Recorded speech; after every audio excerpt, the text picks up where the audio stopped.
Ahmed Kakiika kati tumaze okuva eri mu kasooli kati tuzze wano ku nte.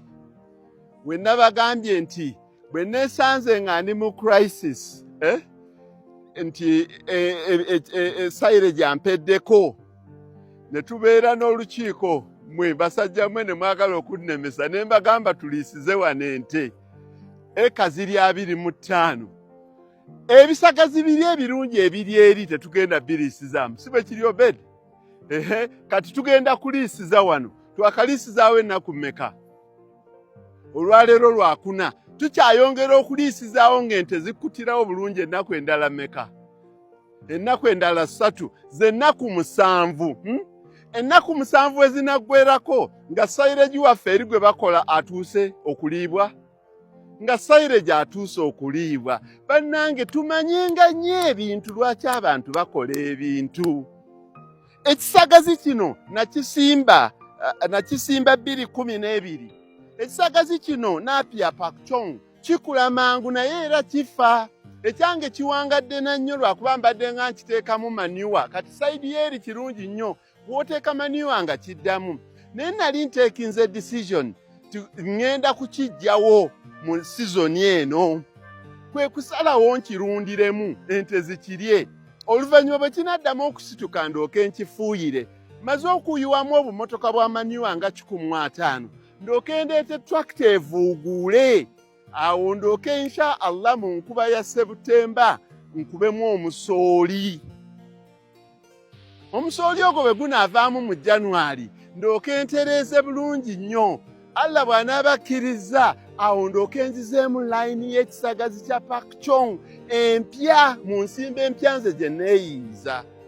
Bannange ekyo kye bayita time economic efficiency mu planning. Saakikoze okuliisiza wano ente lwa bubulwa nnyo nti ndi bubi. Kubanga ebisagazi nina ng'oggyeko zino ekazi 25 nina ekazi endala 7. Era nawali ebisagazi gwe tebyakaliddewo nga tetubikubye.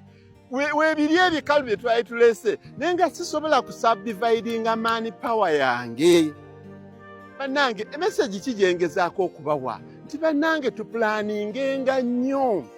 Ate emesegi kyendala gye nnyongera okubawa ye diversity. Bwe nabagamba bannange tulimenga bwe tulunda abantu abamu ne bakigezaako okukisaabulula. Bannange obulunzi kintu kikulu, oba nkoko oba mbuzi oba nte oba bumyu. Bannange ebintu ebyedda twabikola naye nayo gye tumalidde tulabyeyo. Nze nzikiriziganya n'okulima emmere, ensuku nzirina, emmwanyi nzirina. I want to go on record ti omusajja alina ente zino kumpi 2 obusa bwonna bwajjayo ng'alina emmwanyi. Nina wali eka z'emmwanyi 20. Nze njagala omuntu ajja ng'ambe nti Kakiika nze nkusinza omuti gw'emmwanyi ogusinga obulungi. Naye nze nkimanyi nti teweesibiranga ku kintu kimu. Teweesibiranga ku kintu kimu. Ente zizaala zino. Ente zizaala n'okolamu by'oyagala okukola. Naye tulina bannaffe abagenda batubuzaabuza naddala ku mitimbagano gino. Kyova olaba nga abampita tiktoka sikyagala. Toyinza kugamba musajja asomesa ku bintu bwe bityo n'omuyita motivational speaker. I'm a professor. Nze ndiwo okusomesa applied economics nga mubalagako kennyini.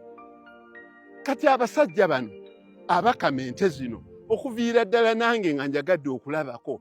Ozuukuka ssaawa mmeka? Mwe muzuukuka ssaawa mmeka? 11. Bw'amata gonna ge munywa mmwe abali eyo. Amata ge munywa abalaalo bazuukuka ssaawa 11. Oba Yidi oba Christmas oba Easter oba ddi bazuukuka ssaawa ezo. Kati omuntu bw'atuuka enkya n'atandika okubabuulira nti no okukeera n'obutakeera tekiriimu makulu. No. Baba misguidinga.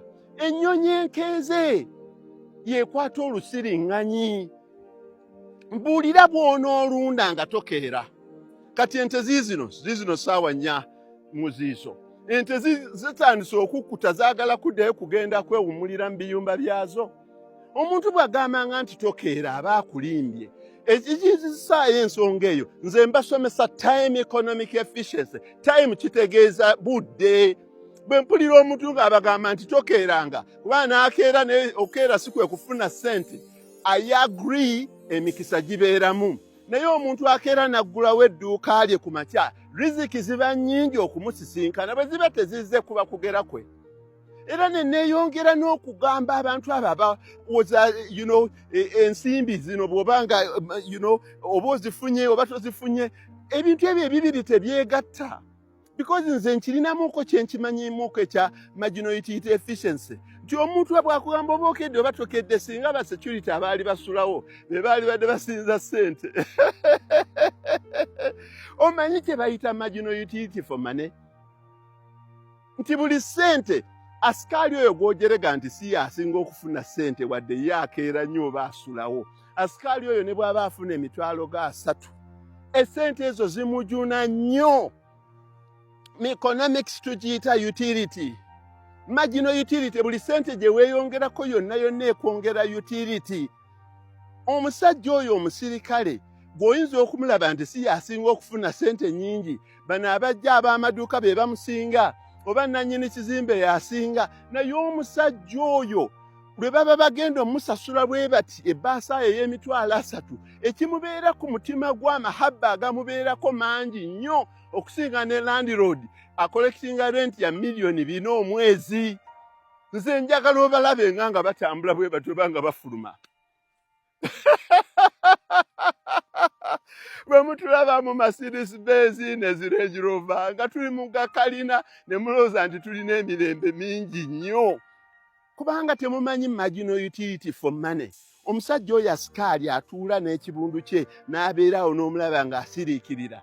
Agamba nti toyingira, gwe n'omugamba nti akankuweeyo 2 nnyingire. Omusajja oyo emitwalo 2 essanyu lyafuna utility, essanyu lyafuna ku ssente ezo emitwalo 2 gisinga oba gyenkanankana ne landlord afuna miliyoni 2. Kuba omusajja oyo emitwalo 2 abaagibaliridde nti bamugambye dde omwana mulwadde naye gye bajja obujjanjabi Nansi yamuganya omukolako. Omusajja oyo aba talina transport, ow'ekyemisana akyamubanja. Omusajja oyo essente ezo zimukolera utility y'amaanyi. What's the point? Sibagamba nti tetwongerako bugagga, ekyo tukiyita total utility. But the marginal utility okunyumirwa ekintu ssente ekweyongerako. Gy'okoma okwongerako, n'oyongerako. Marginal utility diminishes. Omuntu miliyoni ye yasooka mu bulamu bwo gye wafuna ye yasinga okunyumira. Omuntu ploti yo gy'osoose okugula ogyagalanga nnyo. Boda yo, ennyumba yo gy'osoose okuzimba. Kamera yo, emmotoka yo gy'osoose okugula. Omukazi wo gw'osoose okuwasa. Ekintu ekyo kivaluwinganga nnyo. Kubanga ekintu ekyo kye tugattirako ebintu ebirala. Nza n'example eri ku nte zino. Nze lwe naleeta ente zino olunaku lwazo lwe zajja. Omusajja emmotoka eyasooka okuleeta yaleeta ente 22 oba 24. It is my greatest day of joy. Lwe lunaku lwe nasinga okunyumirwa. Zizadde, zikyuse, zikoze zitya, naye nze olunaku lwange olwasooka nti project taking off lwe nasinga okunyumirwa. Nze olunaku lwe baleeta obuti ne mbusimbamu bwe nti mu ttaka ne mulaba nga bukutte lwe lunaku olusinga okunsanyusa. So olunaku lwe ntemerako emiti nga bansasula. So abantu ekyo tubeeko kye tukiyigamu. Kati wali maize brand bakuba. Tractor ekaaba yeeyongerayo, but marginal utility yange yatandise okukka. Essanyu lyange eryasingidde ddala lyabaddewo awo tractor bwe twagitaddeemu n'ekubayo n'ewandulayo kasayiro gyako akaasoose. Awo amahabba we gaalinyidde naye kati entuumu ziyingidde 2, 3, amahabba tegakyaliwo. Singa ekintu ekyo tukimanya, twalibadde nga tulina ne restraint mu bintu bye tukola nti ne bw'ona accumulating ebintu ebyenkanawa. Omuntu okuweza miliyoni 10 ziba nungi nnyo, n'oweza biliyoni ziba nungi nnyo, n'oweza biliyoni 10 ziba, naye n'abalina biliyoni 10 tekitegeeza nti beebaka otulo tungi nnyo okusinga ggwe n'emirembe mingi. I know tugenda ne tugamba nti abagagga be basinga okwagala ssente, ekyo kituufu. Naye twogerenga ekigambo nga tukikakasa ffe tugambeemu twebuuzeemu nti be basinga okunyumirwa ssente. Nze ndaba abavubuka bange wano bawaayo ka bonasi ak'ogumbuli kawungeezi. Nze ku bintu bibiri mbigenderedde. Bonasi gwe bafuna akawungeezi n'olunaku lw'ensasula omusaala. Nze nsinga balaba nnyo nga bali attentive nga basanyufu nnyo bakuba mu ngalo babuuka nga mbawadde bonasi okusinga lwe mbawa omusaala. Ekyo abakozesa mu kigenderera mukitegeere.